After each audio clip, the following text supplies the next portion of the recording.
Weewaawo mukwano gwange gy'osinzidde njagala kukubuuzaako nga mugamba nti webale nnyo bayiddala ogobera Kampala Media TV n'enteekateeka zaffe ez'omuzinzi. Weewaawo gw'atanaba kulabika ng'osubscribinga nkugamba subscribinga, genda mu comment section ate labika ng'olayikinga emboozi zaffe twongere okulabika nga tukutuusaako ensonga ezinene ez'omuzinzi. Saagala nkulwiseeyo, njagala nkutwale bulungi ku nsonga eriwo eya mwana mulenzi Joshua Cheptegei ayongedde okuteeka eggwanga lya Uganda oba olyawo ku maapu ate ey'ensi yonna.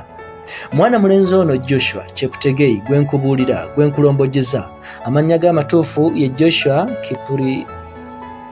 Kipuluyi Cheptegei ng'ono yazaalibwa walinga ennaku z'omwezi 12 Desemba w'omwaka gwa 1996 Munnayuganda, era omulimu gwakola gwa bya mizannyo ng'era yaspecifyinga oba ekintu kyasinga okukolera obulungi kwe kubeera nga adduka emisinde emiwanvu gy'osobola okuyita long distance running.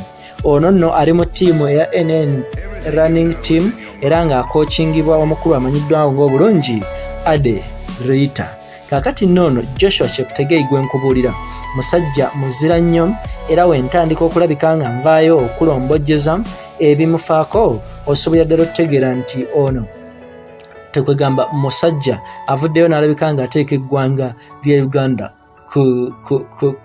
ku nsi yonna. Ono nno gwenkugamba yazaalibwa wali mu disitulikiti ey'e Kapchorwa, n'olwekyo osobolera ddala okuvaayo n'otegeera nti nno ono yakugamba yakulira mu nsozi ezeeyo ng'agezaako okupracticinga okudduka era ng'alina obuzito bwa kilograms eziwerera ddala 52. Kaakati nno okusinziira ku byafaayo bassebo ne bannyabo bizze biraganga okuva mu buto bwe yajja yeetaba mu misinde gino egy'okudduka okuwanvu, n'olwekyo wazze ng'alabika ng'azimbira obulamu bwe ebbanga lyonna lyabadde mu bulamu okutuuka okulabika ng'afuuse naggwano ate oba olyawo yonna gy'asinzira. Omulungi awuliriza, njagala nkutwale mu byafaayo ono by'azaakola wakati mu mpaka zazeetabamu ez'emisinde bassebo ne bannyabo n'ebifo by'azaakwata. Mu mwaka gwa 2019 Joshua ono gwenkugamba yeetaba mu World Junior Championship ng'asinzira wali mu United States oba mu America mu kibuga Eugene, era nga yavaayo n'alabika nga bassebo ne bannyabo akwata ekifo kyakuna era n'alabika nga akwata n'ekifo ekisooka wano munda mu ggwanga erya Uganda. Kaakati nno wano eno mu mwaka gwegumu ogwa 2019 yeetaba mu African Championship mu ggwanga erya Morocco mu kibuga ekya Marrakech, n'alabika nga bassebo ne bannyabo yakwata ekifo ekisooka wano munda mu ggwanga erya Uganda. Wetugenda mu mwaka gwa 2015 Joshua Cheptegei yeetaba mu African Junior Championship wali mu Addis Ababa mu ggwanga erya Ethiopia, n'alabika nga akwata ekifo kisooka. Wetugenda mu mwaka gwegumu era yeetaba mu World Championship wali mu ggwanga erya China mu kibuga Beijing, n'alabika nga akwata ekifo kya 9 weewaawo mu ggwanga erya Uganda n'alabika nga akwata ekifo ekisooka. Wetudduka mu mwaka gwa 2016 Joshua yavaayo n'alabika nga yeetaba mu Olympic Games wali mu Brazil mu kibuga ekimanyiddwa nga Rio de Janeiro, n'alabika nga akwata ekifo kya 8 weewaawo mu ggwanga erya Uganda n'alabika nga akwata ekifo ekisooka. Akali mu mwaka gwa 2017 Joshua Cheptegei gwenkutegeezezaako yeetaba mu World Cross Country Championship mu kibuga eky'e Kampala era n'alabika nga akwata ekifo kya 30. Weewaawo tugenda mu 2017 wenkuddusaayo ate gwandaba naawe ampuliriza. Joshua yavaayo ne yeetaba mu World Championship wali mu United Kingdom oba mu kibuga ekya London n'alabika nga akwata ekifo kya 2. 2018 mwana mulenzi ono Cheptegei yeetaba mu mpaka eza Commonwealth Games, bw'atyo n'ayeetaba mu ggwanga erya Australia mu kibuga ekya Gold Coast n'abeera nga akwata ekifo ekisooka.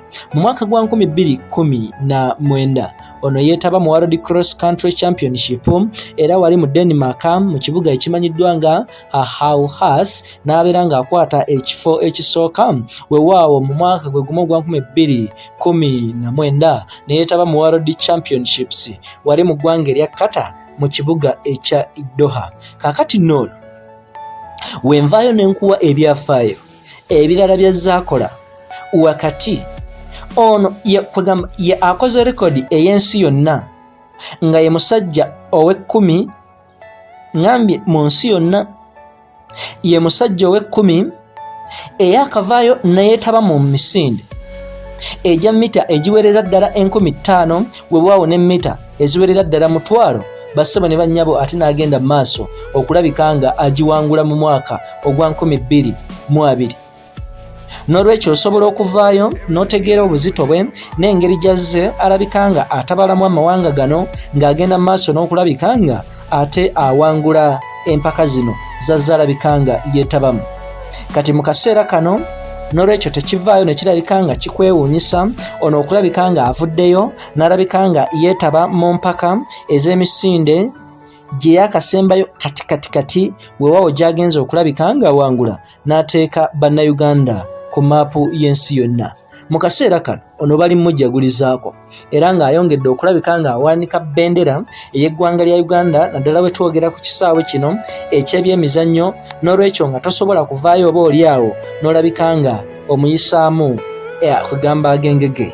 Ono mu kaseera kano asobodde okulabika nga awangula gold medal mu misinde gy'abasajja egya mita egiwerera ddala 50,000 era bassebo ne bannyabo tuvaayo ne tulabika nga tumuyozaayoza ate okulabika nga atuuka ku buwanguzi buno.